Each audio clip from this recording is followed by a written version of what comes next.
어쨌든 간에 20평을 지으려면 내가 볼 때는 안 들어가도 10만 원 이상은 들어가요. 그러니까 사람이 딱 집을 지으려고 그러면 가장 먼저 준비를 해야 되는 게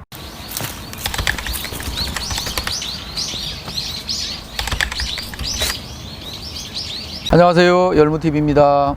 오늘은 이제 저도 되게 관심이 있는 주제이기도 한데요. 근데 제가 이제 임업을 하시는 아버지한테 이런 질문을 드리는 이유가 임업인이기 이전에 사실은 건축가잖아요. 그래서 오늘 이런 주제를 가지고 왔는데 한 20평짜리로 기준을 잡고 그냥 산 속에다가 집을 짓고 사려면 땅값은 제외하고 일단은 비용이 한 얼마 정도 들어갈까. 물론 이것도 건축 자재나 방법이나 경우의 수가 많이 존재하겠지만 그래도 또 너무 판넬로 짓고 이런 거 말고 어느 정도는 좀 이렇게 지키면서 할 수 있는 정도? 오늘 이제 PD가 질문한 거는 내가 볼 때 본인이 직접 짓는 걸로, 못하는 거는 이제 전문가를 불러서 하더라도 직접 짓는 걸로 제가 아는 데까지 한번 설명을 드릴게요. 건축을 짓는데 일단 얼만큼 또 비용이 들어가느냐 하는 문제는 이게 편차가 너무 커요. 요즘에 주택을 짓는 데는 보통 500만 원 플러스 마이너스 되죠, 평당. 그러면 30평을 짓거나 40평을 지으면 평당 400만 원 들게, 20평을 지으면 평당 600만 원, 500만 원 이상이 들어가는 이유가 있어요. 왜냐하면 큰 집을 지으나 작은 집을 지으나 들어가야 되는 기계는 똑같이 들어가야 되는 부분이 없잖아요. 있기 때문에 예를 들면 정화조 문제, 뭐 상수도 인입 문제, 전기 인입 문제, 이런 거는 집을 크게 짓거나 작게 짓거나 관계없이 똑같이 들어가는 비용이거든요. 그렇기 때문에 평수가 작아지면 평당 단가는 높아진다. 이렇게 이제 이해를 하시면 되고요. 20평을 예를 들어서 짓는다 그러면 본인이 손수 그냥 짓는다 그러면 저렴하게 지으면 내가 볼 때는 한 250만 원 정도에도 가능은 할 것 같아요. 대신에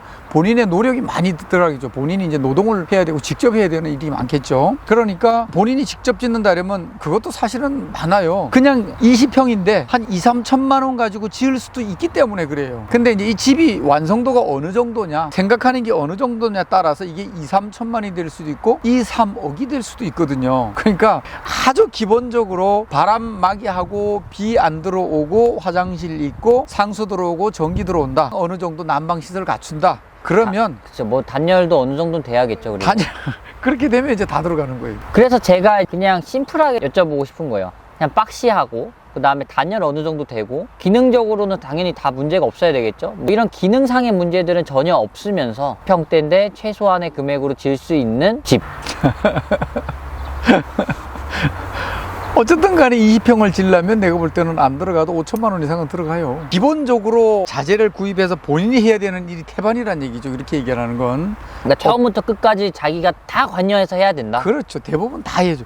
그러니까 이제 세분화하면은 집을 한 개 짓는 데는 한 40개 분야가 필요하고요. 그것을 분야를 묶어도 20개 이상의 분야가 필요해요. 그러면 예를 들어서 기초공사, 설비공사, 그러니까 설비공사에는 수도부터 화장실부터 배관, 배수까지 전부 다 포함하는 거니까 설비 하나로 하는 거예요. 그리고 뭐 내장공사 뭐 이런 걸 따지면 아무리 못 들어가도 20개 분야는 들어가는데 이 중에 대부분은 본인이 뚝딱거리고 만들 수가 있을 때에 가능한 얘기죠. 남의 손을 다 빌리면 그거 가진 택도 없고요. 때문에 250이나 300만 원 안에 끝내려면 내가 할 줄 아는, 주도적으로 할 줄 아는 분야가 대표적으로 절반 이상은 있어야 된다. 한 가지 중요한 게 있어요. 나 옆에서 하는 거 보니까 내 혼자 다 할 수 있어, 다 지을 수 있어, 이렇게 해서 집을 지은 사람들 10명이면 9명, 아니 10명 다 어떻게 보면 다 후회합니다. 왜냐하면 두 가지, 후회하는 건 두 가지예요. 내가 직접 남이 하는 거 보니 다 할 수 있어 내가 직접 지어보니까 비용이 더 비싸게 들어가요. 왜냐하면 하다 보니까 요걸 하다 보니까 눈이 안 차서 조금 한 단계 올리고 한 단계 올리고 하다 보면 나중에 몸집이 엄청 커져요. 그래서 비용이 처음에 도급을 줬을 때보다 비용이 훨씬 더 들어가는 경우가 왕왕 생겨서 후회를 하고요. 퀄리티도 당연히 떨어질 거고. 퀄리티 완전 떨어지죠. 두 번째는 어떤 문제가 생기냐 그러면 본인이 주도해서 집을 지으면 반드시 집에 하자가 생겨요. 남이 하는 걸 보면 아무것도 아닌 것 같은데 거기에 분명히 노하우라는 게 있거든요. 예를 들어서 누수 문제, 그 다음에 난방 문제, 뭐 그 다음에 관리 문제, 화장실 문제 뭐 많아요. 전기 문제도 있고.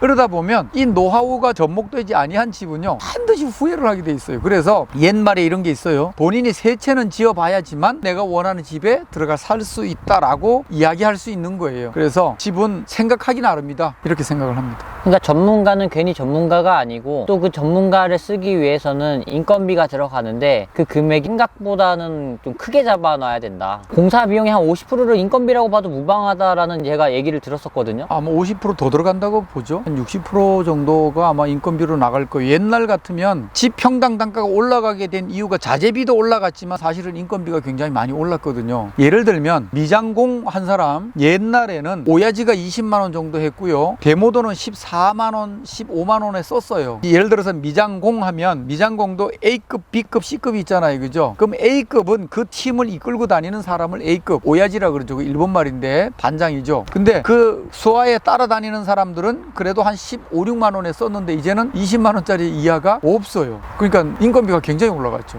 그리고 또 전제를 깔았던 게 산 속에다가 짓는 거였잖아요. 그러면 지하수를 파서 쓰든지 아니면 상하수도를 다 끌어와서 써야 되는데 이 비용이 그냥 일반 토지에다가 짓는 것보다 몇 배로 더 들어갈 수도 있잖아요. 그러니까 사람이 딱 집을 지으려고 그러면 가장 먼저 준비를 해야 되는 게 임시 전기를 끌어놔야 되고요. 그 다음에 수도를 파놔야, 상수도를 파놔야 돼요. 요게 먼저 전제한 다음에 그 다음에 기초공사가 들어가요. 그러면 가장 먼저는 허가서를 가지고 한전에다가 신청을 하면 임시 전기를 끌어줘요. 그럼 임시 전기가 200m까지는 무상으로 끌어주는데 200m가 넘어가면, 그러니까 전주가 있는 데서 얘기하는 거예요. 전주가 서 있는 200m가 지나가면 1m당 얼마씩 비용을 달라 그래요. 대략적으로 얼마 정도 하나요? 대략적으로 5만 원 플러스 마이너스예요. 1m당? 1m당. 그러면 800m에 메타당 5만 원이면 돈이 많아요. 그 비용을 지불해야지만 가능하잖아요. 그러니까 배보다 배꼽이 더 커질 수 있는 4천만 원이라는 돈이 들어가잖아요. 그거까지 끌어오는데 전기만 해도, 그러니까 제가 아까 말씀드린 비용은, 그런 비용은 제외해 놓은 비용이에요. 상수도 파고 이런 비용은 제외해 놓은 거죠. 그 다음에 상수도, 예전에는요, 지금 이제 강수량이 점점 줄죠. 우리나라도 물 부족 국가라는 거 여러분들 아시는지 모르겠는데요, 옛날에는 지표수, 표토수를 마셨어요. 표토수라고 얘기하면 지표면에서 50m 이내에 있는 물을 끌어서 그걸 상수도를 파서 물을 썼어요. 이거는 아마 200만 원 정도면 아마 지금 시추가 가능하죠. 작은 걸로 가져와서 뚫어 주니까 200만 원, 300만 원이면 상수도를 하나 뚫는데, 근데 이게 70m, 90m, 150m를 내려가면 이거는 이제 말 그대로 지호 관정이라고 표현하죠.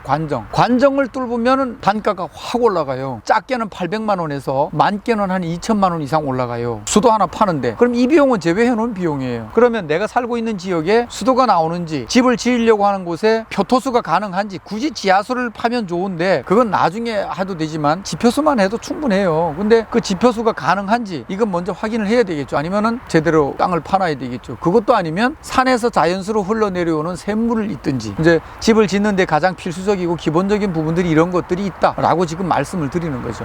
그러니까 이게 산에서 집을 짓고 사는 어떤 로망 같은 게 누구나 있지만 돈이 있어도 쉽게 안 하는 이유가 이런 애로사항들이 굉장히 좀 많기 때문에 그런 것도 좀 있는 것 같아요. 사실은 그 문제보다는요, 자본이 있음에도 짓지 않는 거는 이것 때문에 있는 것이 아니고 사실은 제도적인 문제, 허가 문제가 있어서 그래요. 허가를 잘 내주지 않기 때문에. 그래서 산속에 집 짓는 거에 대해서 아마 여러 가지 확산이 되지 않는 이유 중에 하나도 있어요. 그 문제는 농가주택이라고 들어보셨죠? 농사를 짓기 위해서 짓는 주택. 근데 임가주택도 있습니다. 임업을 경영하기 위해서 임업 현장에다가 주택을 짓고 사는 이런 이제 제도가 있는데, 이 문제는 다시 한번 다루도록 그렇게 하겠습니다.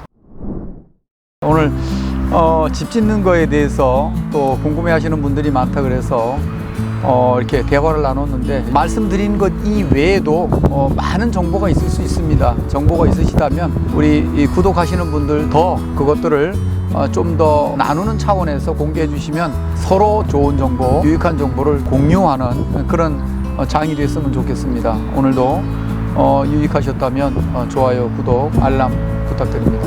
감사합니다. 가자.